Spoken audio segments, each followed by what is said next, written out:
You're watching Just the News. I'm Amita Balachandra. Let's get straight to our top story. The Drugs Controller General of India has granted regular market approval for Covishield and Covaxin, subject to certain conditions, to use in the adult population. This announcement was made by the Health Minister on Twitter. He said, and I quote, the conditions include supply for programmatic settings, including registrations on the CoWIN platform, and to continue to submit safety data on a 6 monthly basis. End quote.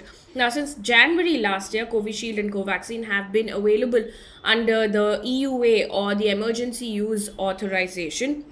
NDTV has in fact reported, citing sources who've said that gradually the vaccine will be available in the market at a price lower than at what it was being sold earlier at private hospitals. Meanwhile, the Health Ministry today has said that the BA.2 subvariant of Omicron is now more prevalent in the country. The government said as many as 1,292 cases of Omicron variant were found on genome sequencing in December, while the number has now risen drastically to 9,672, and this is as of January. The INSACOG in its latest bulletin also has said that the BA.2 lineage has been found in a substantial fraction in the country. The Health Ministry also said that there are early indications of a plateau in the number of COVID cases, with just the top 10 states attributing to 77% of total active cases in the country. The government also said that more than 90% of cases are in home isolation with mild to moderate severity, and that there are a lower number of cases needing oxygen and ICU beds. In the meantime, India's daily positivity rate has risen to 19.59% as 2.86 lakh people have tested positive in the last 24 hours. We've also reported 573 deaths. The active cases are now over 22 lakh. I'll give you a brief outline on what states are reporting at this point. Delhi has reported 4,291 new COVID cases. The test positivity rate is at 9.56%. Yesterday, it had reported more than 7,000 cases, so there's a marginal improvement in the number of cases as well. Mumbai has consistently been reporting a little over 1,000 cases in the last couple of days. It's reported 1,384 new COVID cases in the last 24 hours. Bengaluru has reported 17,717 cases in the last 24 hours. Karnataka, in the meantime, has reported 38,083 new COVID cases. A large share of that number is obviously Bengaluru, which has reported more than 17,000 cases. Positivity rate in the state of Karnataka is at 20.44%. Also in the news, as cases in Delhi are going down, they've eased a lot of restrictions, including lifting the weekend curfew. And these are the changes that have come in Delhi. Odd even curbs for markets have been lifted, and now shops can be open every day. Restaurants and cinemas can reopen with 50% capacity. The number of guests in weddings has been raised to 200 from 50. The 10 p.m. to 5 a.m. night curfew and the closure of schools, however, will remain in place. Meanwhile, in Uttar Pradesh, schools have been closed till the 15th of February for physical classes amid rising COVID cases. Earlier, schools and colleges were closed till the 23rd of January, which was extended till the 30th of January. Now it's been further extended to the 15th of February. Haryana government, in the meantime, on Wednesday extended COVID-related restrictions in the state till the 10th of February, but allowed malls and markets to remain open till 7 p.m., extending the relaxation by 1 hour.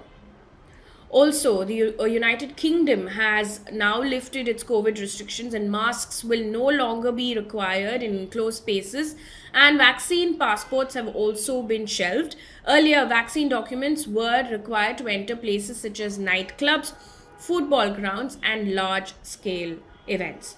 Let's now take a look at what else is making news apart from COVID, and this is relating to the protests that have been taking place in UP and Bihar for the last couple of days.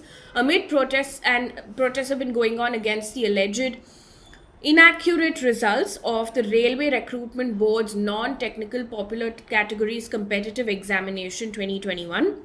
The Ministry of Railways on Wednesday decided to put its recruitment drives on hold. This is after protests turned violent. The Railways announced a high-level committee headed by Deepak Peter Gabriel, Principal Executive Director of Industrial Relations in the Ministry, to engage with them.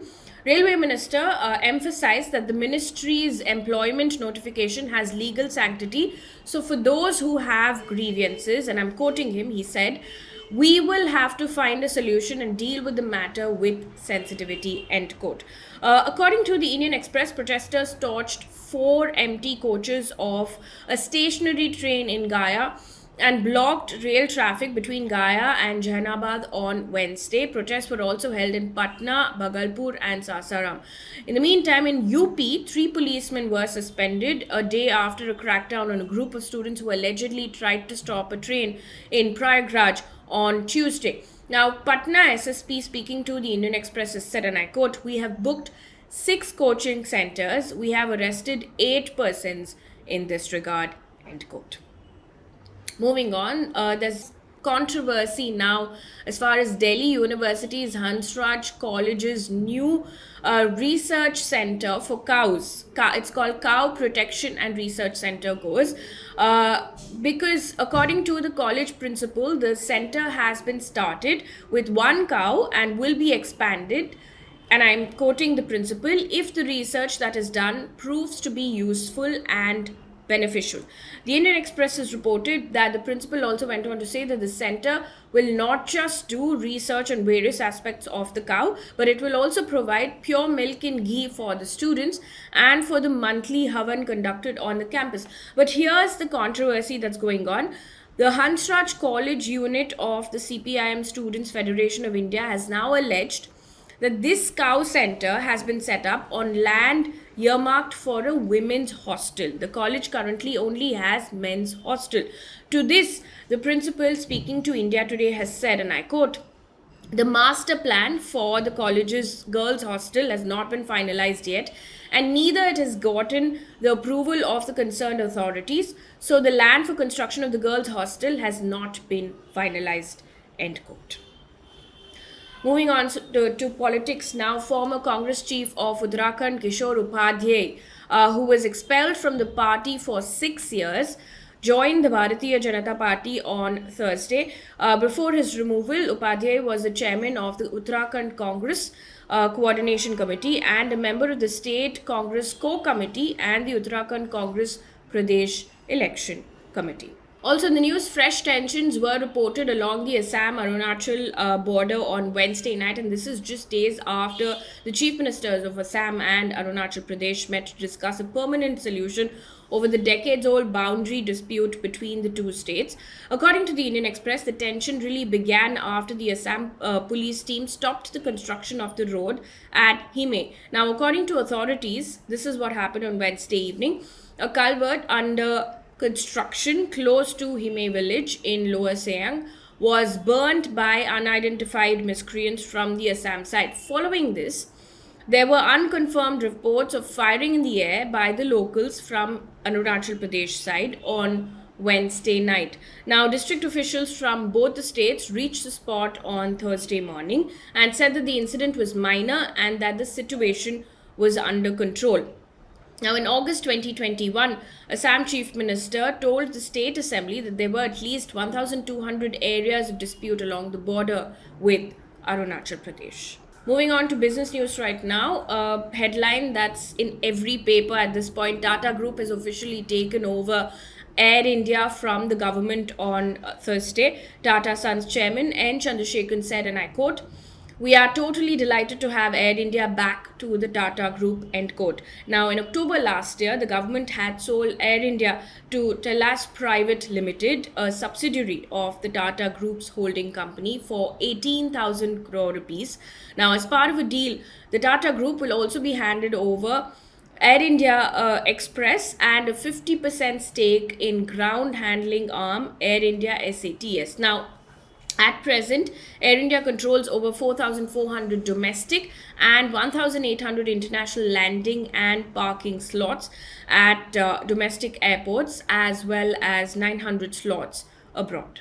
An update now on the stock market. The top line equity indices on BSE and NSE trimmed most of their intraday losses and ended around 1% lower on Thursday. The S&P BSE Sensex fell 581.21 points, while the broader Nifty 50 declined 167.80 points to settle at a little over 17,000. The market has been choppy over the last couple of days. Moving on to international news right now, amid Russia and Ukraine tensions, Canada Prime Minister announced that Canada will expand its military training mission in Ukraine and ship the embattled Eastern European country non-lethal equipment to help it face down the threat of Russian invasion. Now, Mr. Trudeau also said that additional troops could be sent if necessary, and the size of mission contingent could be increased to 400. In the meantime, the US Embassy in Ukraine urged American citizens in Ukraine to consider departing now using commercial or other privately available transportation options. Now, according to reports, Russia has amassed 1 lakh troops on the border with Ukraine. The United States has placed around 8,500 troops on heightened awareness. Meanwhile, the United States has rejected Russia's demand to bar Ukraine from NATO, or North Atlantic Treaty Organization. Secretary of State Antony Blinken said that he was offering Russia, and I quote, a serious diplomatic path forward should Russia choose it, end quote. Now, Russia, in the meantime, has said that it would now assess Mr. Blinken's response. We're now adding a new segment starting today, every day, which will focus purely on environment and climate change stories from across the globe. Today, I'm going to talk to you about a study which has been published in the scientific journal PLAW 1, which has said that climate change is going to affect key crops such as coffee, cashews, and avocados. Now, the study says key coffee regions in Brazil, Indonesia, Vietnam, and Colombia will all drastically decrease by around 50% by 2050. Now, suitable areas for cashews and avocados will increase, but most will be far from current sites of production. In the study, the authors have looked at how rising temperatures and changing rates of precipitation will impact the three crops over the next 30 years. Now, the study also says that in the lowest temperature scenario, there would be a reduction of 76% in Brazil's most suitable areas for coffee. In Colombia, it would shrink by 63%. Now, the authors have concluded that for all three crops, climate change adaptation will be necessary in most major producing regions. On to sports news right now. Charanjit Singh, the hockey legend under whose captaincy the Indian hockey team won gold medal in 1964 Tokyo Summer Olympics, has passed away at the age of 90. Now, he was also part of the team that won the silver medal at the Rome Olympics in 1960, besides the silver in the 1962 Asian Games. And one piece of good news before we wrap things up here on this bulletin. On the occasion of Republic Day, the Border Security Force on Wednesday has launched something called as the boat ambulance service at BSF camp to serve the need of medical emergencies of people living in Odisha's Malkangiri district. Now, according to BSF, the ambulance will facilitate in providing emergency medical services to around 10,000 people of the area. Around 10,000 residents of over 35 villages near the reservoir in the cutoff area will be benefited. Now, that brings us to the end of this bulletin. Thank you so much for watching. Good night.